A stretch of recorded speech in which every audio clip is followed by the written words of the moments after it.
Hi, my name is Cheryl. I'm here with Display in a Box to show you how I made these flower garlands for the New Year, New You promotion.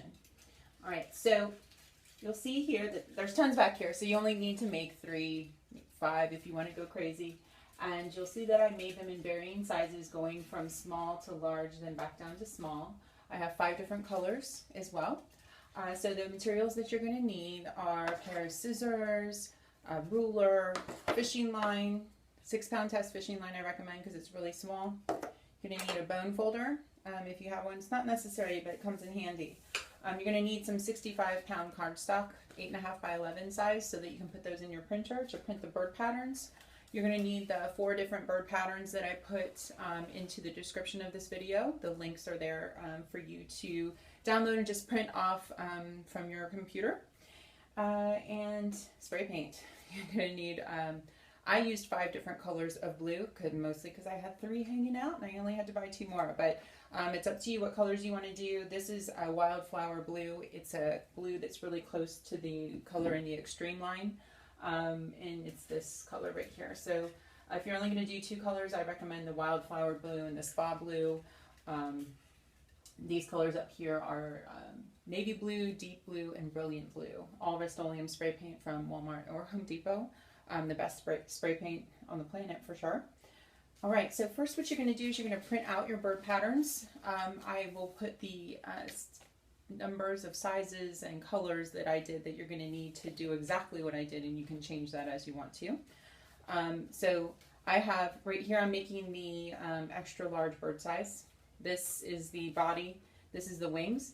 So what you print them, then you cut them out, and don't cut the dotted lines. That's where you're going to fold the paper, but cut everything else. So you want the feathers separated, you want the wings separated. Then what you're going to do is you're going to take your bone folder and trace along the dotted lines.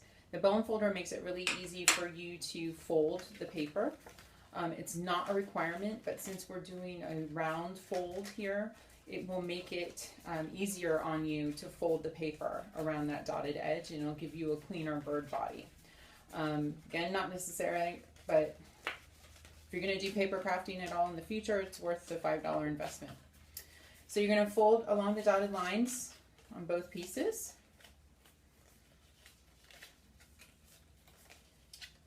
And then you're going to fold to make the bird body. So first you fold the tail up, and then you pull it down. It's kind of tricky, but you'll get it. Tricky, pull it down and fold it in half right there like that. And then I just crease out the lines with my nail. And then you're going to need hot glue. I forgot to tell you that. You're going to need a hot glue gun. Not a super duper high temp one. Low temp glue gun would be good. And then you're going to glue on the bird's body to glue this together. So just put a little piece of glue there and then pinch it. Now, one tip, don't go too high up on the bird body, or else when you hang your birds, they're going to dive bomb. Now, if you do want them to dive bomb, then glue your birds all the way up to here, up to the neck. If you want them to kind of sit straight like this, then glue them to here. If you want them to kind of sit up like that, then glue them down to here. So I recommend just gluing the body right from here to here. And then you're going to put some glue on the wings right here in this middle part and put the wings on the back. And that's how you're going to make your bird. One tip before you glue them together. You're going to want to round out the feathers. So you're just going to take a scissors like you're doing curling ribbon and curl the feathers up. Some of you may want to curl them down. Some of you may want to curl half up. Some half up and some half down. It's up to you. I like mine curled up. Okay, and be careful not to pull too hard, else you'll rip it.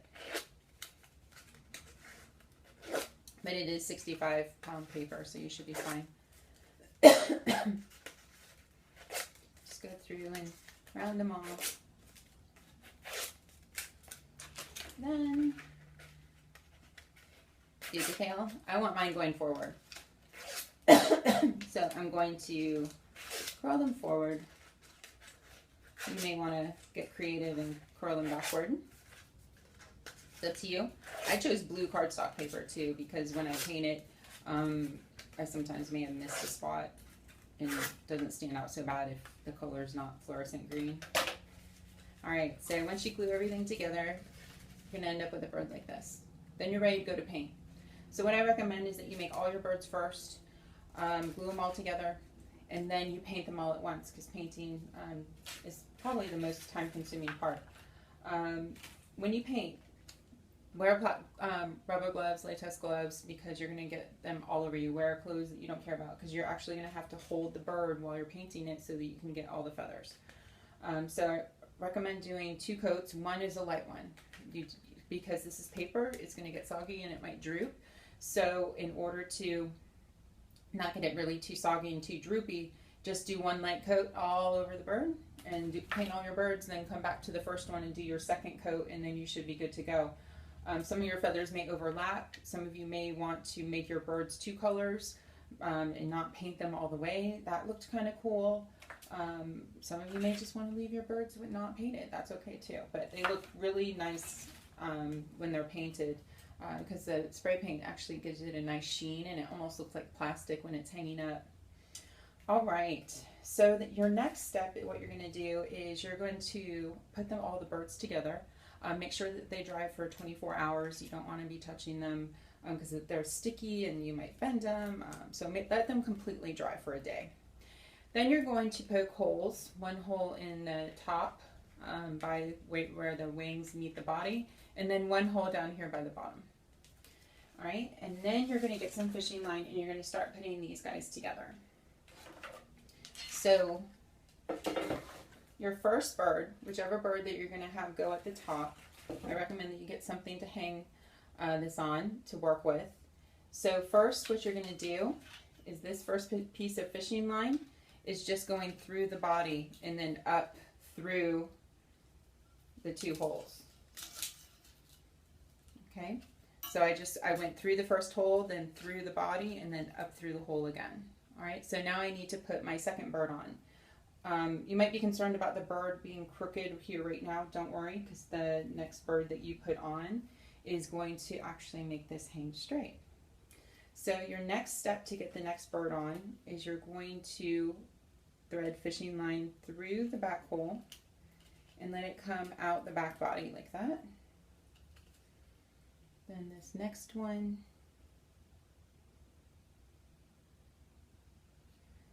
you're going to put through the front and let it come through the front body. So you'll have a line of fishing line right there across the back, and you'll have a piece coming out the front and the back. I'll tie this up so you can see. Okay. Now, so we'll get our next bird, and I want my birds to go the same way. So the piece of fishing line that's coming out of the back body, I'm going to put through the hole of the back body of the bird by the tail. All right, and so that's coming out the back here, so I'll hold that. This one is going to go through the front.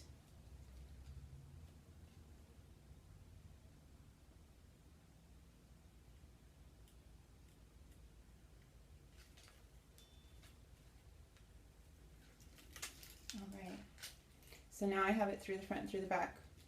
Now what you need to do is you need to tie it. So I need to put the front piece through the back piece, through to the back, sorry. And then I'm going to just knot it twice.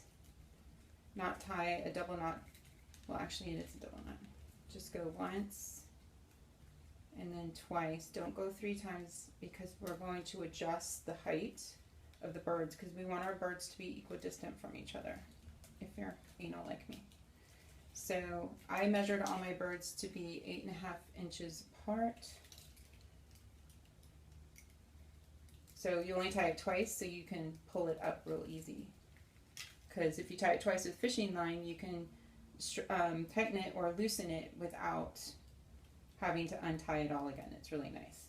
So I would measure right here from the top of my bird to the top of my other bird, and I want it to be 8.5 inches. This is a little shorter, but so that you can see it. But you do yours as close together as you want, or as far apart as you want. So I have it tied, so once I get it to the right height, I'm just going to tie it twice again, and then it'll be secured. All right, and then what you're going to do for the next one is the same thing. You're just going to keep repeating yourself. So again, you're not going to worry about this bird going crooked, because once you hang the next one on, it'll make this bird go straight. All right, so that is it to making your bird garlands. So I look forward to seeing any pictures of your creations and how you recreated them. And I wish you guys a very happy new year. Best of luck in year 2017. Thank you so much for your business. Y'all take care. Bye-bye.